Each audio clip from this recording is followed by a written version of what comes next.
বৃষ্টি বন্যার অজুহাতে চড়েছে সবজির বাজার। কাঁচামরিচের কেজি ৩০০ টাকা, ইলিশের দাম ধরা ছোঁয়ার বাইরে। সংস্কারের নামে বিভ্রান্ত না করে দ্রুত ভোট দাবি বিএনপির। এনসিপিকে নির্বাচন থেকে বাদ দেওয়ার ষড়যন্ত্র চলছে, অভিযোগ হাসনাতের।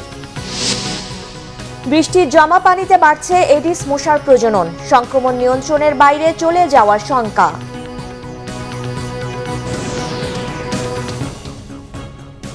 দেখছিলেন ক্রাউন সিমেন্ট সংবাদ শিরোনাম, এবার বিস্তারিত। রাজধানীর বাজারে বেড়েছে সবজির দাম, সবচেয়ে বেশি দাম বেড়েছে কাঁচামরিচের। গত সপ্তাহের ৮০ টাকার কাঁচামরিচ প্রতি কেজি বিক্রি হচ্ছে ৩০০ টাকারও বেশি। এছাড়া পেঁপে, ঢেঁড়স সহ দু-একটি বাদে বেশিরভাগ সবজি বিক্রি হচ্ছে ৬০ থেকে ১০০ টাকায়। ১ কেজি ওজনের ইলিশ প্রতি কেজি বিক্রি হচ্ছে ২,৩০০ টাকা দরে। শুভ মাহফুজের রিপোর্ট।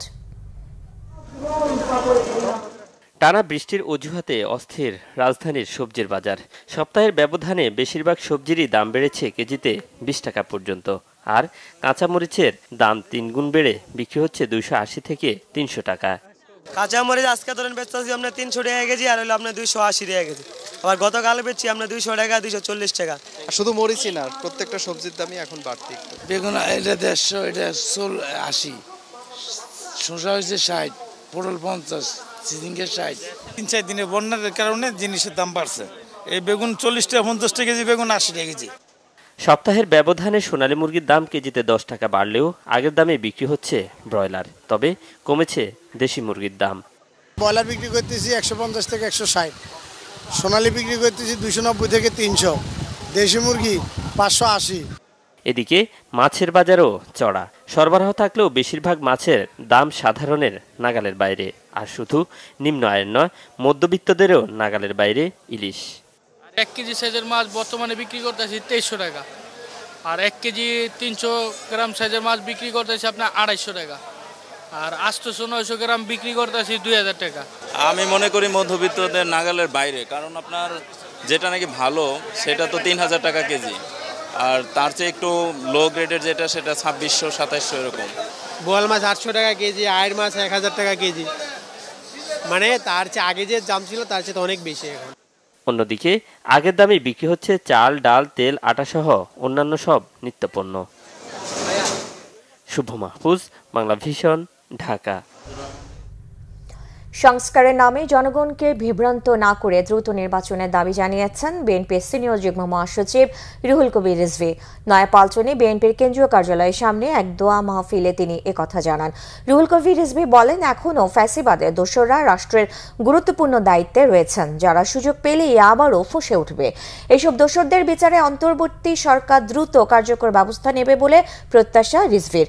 দেশের অর্থনৈতিক অবস্থার কথা উল্লেখ করে তিনি গার্মেন্টস ও কলকারখানা চালু রাখতে প্রয়োজনীয় ব্যবস্থা নিতে সরকারের প্রতি আহ্বান জানান। বিএনপি সংস্কার বিরোধী নয় জানিয়ে তিনি আরও বলেন, বিএনপি চায় সুষ্ঠু নির্বাচনের মধ্য দিয়ে ক্ষমতার পরিবর্তন ও গণতন্ত্রের পুনঃপ্রতিষ্ঠা।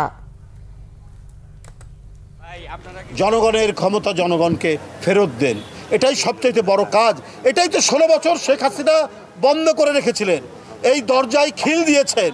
এই আপনার বন্ধ দরজা আমাদের এখন খুলতে হবে। সেই খোলার জন্য জনগণকে দিতে হবে, তার ফিরিয়ে দিতে হবে তার ক্ষমতা, অর্থাৎ তার মনোনীত সরকার গঠন করতে হবে। তার কাছে দাবি করুন কি সংস্কার করতে হবে, যেটা জনগণের প্রয়োজনীয়, জনগণের উপকারে লাগবে, সেই সংস্কার করতে নিয়েছেন। এনসিপিকে পরিকল্পিতভাবে নির্বাচন থেকে সরিয়ে দেওয়ার ষড়যন্ত্র হচ্ছে বলে জানান জাতীয় নাগরিক পার্টি এনসিপির দক্ষিণ অঞ্চলের মুখ্য সংগঠক হাসনাত আব্দুল্লাহ। যশোর অভ্যুত্থানে আহত ও শহীদ পরিবারের সঙ্গে মতবিনিময় সভায় তিনি একথা বলেন। হাসনাত আব্দুল্লাহ বলেন, সংস্কার ছাড়া ভোট হলে অন্তর্বর্তী সরকারের সকল অর্জন মলিন হবে। এই সময় আহতরা অভিযোগ করেন, জুলাই আন্দোলনের ১ বছর পেরিয়ে গেলেও তাদের স্বীকৃতি ও জুলাই সনদ বাস্তবায়ন হয়নি, ব্যবস্থা হয়নি পূর্ণাঙ্গ চিকিৎসা বা পুনর্বাসনের। আহতদের দাবির বিষয়টি গুরুত্বের সঙ্গে বিবেচনার আশ্বাস দেন এনসিপি নেতারা। পাশাপাশি জনগণকে সঙ্গে নিয়ে নতুন বাংলাদেশ গড়ার আন্দোলন জোরদার করার ঘোষণা দেন তারা। নির্বাচন থেকে আলাদা করা হয়েছে পরিকল্পিতভাবে। ট্যাগ দেওয়া হয়েছে না আমরা নির্বাচন বিরোধী, আমরা কিন্তু নির্বাচন বিরোধী না। বিচার, সংস্কার জুলাই ঘোষণাপত্র এবং নির্বাচনের একটা প্যাকেজ একসাথে দিতে হবে। আমরা স্পষ্টভাবে বলতে চাই, আমরা এনসিপি পন্থী কোনো নির্বাচন কমিশন চাই, আমরা বিএনপি পন্থী কোনো নির্বাচন কমিশন চাই, আমরা বাংলাদেশ পন্থী নির্বাচন কমিশন চাই। কয়েকদিনের বৃষ্টিতে রাজধানী বিভিন্ন স্থানে পানি জমে বাড়ছে এডিস মশার প্রজনন বৃদ্ধির ঝুঁকি। ঝাঁকে ঝাঁকে মশা মিলল মিরপুর 10-এর প্যারিস খালে। মশা নিধনে ওষুধ ছিটানোয় অবহেলার অভিযোগ এলাকাবাসীর। বিশেষজ্ঞরা বলছেন এবছর ডেঙ্গু সংক্রমণ নিয়ন্ত্রণের বাইরে চলে যাওয়ার ঝুঁকি রয়েছে। এদিকে করোনা এখনও নিয়ন্ত্রণে থাকলেও সচেতন থাকার পরামর্শ তাদের। নাবিল জাহাঙ্গীরের রিপোর্ট, ক্যামেরায় ছিলেন সাইদুল ইসলাম। এবছর জুন থেকেই ডেঙ্গুর সংক্রমণ বাড়তে শুরু করলেও বাংলাদেশে ডেঙ্গুর মৌসুম জুলাই। এ সপ্তাহে রাজধানীতে কয়েকদিনের বৃষ্টিপাতে বিভিন্ন জায়গায় পানি জমায় বেড়েছে মশার বংশবিস্তারের ঝুঁকি।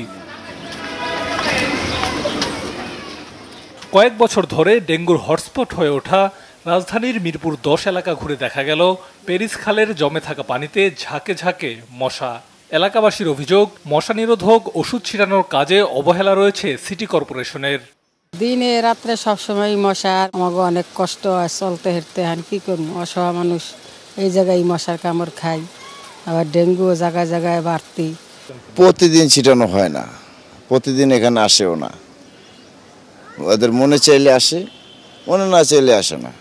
স্বাস্থ্য বিশেষজ্ঞরা বলছেন, ডেঙ্গুর সংক্রমণ নিয়ন্ত্রণের বাইরে চলে যাওয়ার আগেই তৎপর হতে হবে সংশ্লিষ্টদের। ডেঙ্গি মশাগুলো সাধারণত হিউমিডিটি 70 to 100% যেগুলোর মধ্যে থাকলে সবচেয়ে ফেভারেবল। তা আমাদের কিন্তু যেহেতু বর্ষাকাল এখন, এই হিউমিডিটিও কিন্তু আমাদের 80 to 100% ভেরি করছে। সেই জন্য কিন্তু এখন আমাদের ডেঙ্গু মশার ছড়িয়ে যাওয়ার বা ডেঙ্গু ভাইরাস ছড়ানোর যথেষ্ট সম্ভাবনা রয়েছে। এবং আমরা যেহেতু এবার আর্লি শুরু হয়েছে এবং এবার কিন্তু ডেঙ্গির সাথে সাথে বেশ কিছু কোভিড পেশেন্টও পাওয়া যাচ্ছে। এইবার আমাদের it will be more challenging to manage it if we don't be কশাস। আমাদের সবাইকে এখন থেকে সচেতন হতে হবে যেন ডেঙ্গু এবং কোভিড কোনোটাই যেন না ছড়ায়। ডেঙ্গুর পাশাপাশি একই সাথে ছড়াচ্ছে ইনফ্লুয়েঞ্জা ও কোভিড-19-এর নতুন উপধরন। করোনা ভাইরাসের সংক্রমণ এখনও সীমিত থাকলেও উচ্চ মৃত্যু ঝুঁকির কারণে এখনই সচেতন হওয়ার পরামর্শ বিশেষজ্ঞদের। নাবিল জাহাঙ্গীর, বাংলা ভিশন, ঢাকা। এই ছিল এখনকার মতো। পরের সংবাদ সন্ধ্যা 6টায়। এর আগে 5টায় নিউজ টপ 10। এছাড়া বাংলা ভিশন সংবাদ ও সংবাদ সংশ্লিষ্ট অনুষ্ঠান দেখতে ভিজিট করুন www.vvnews24.com ও facebook.com/banglavisionnews এবং সাবস্ক্রাইব করুন youtube.com/banglavisionnews। ধন্যবাদ।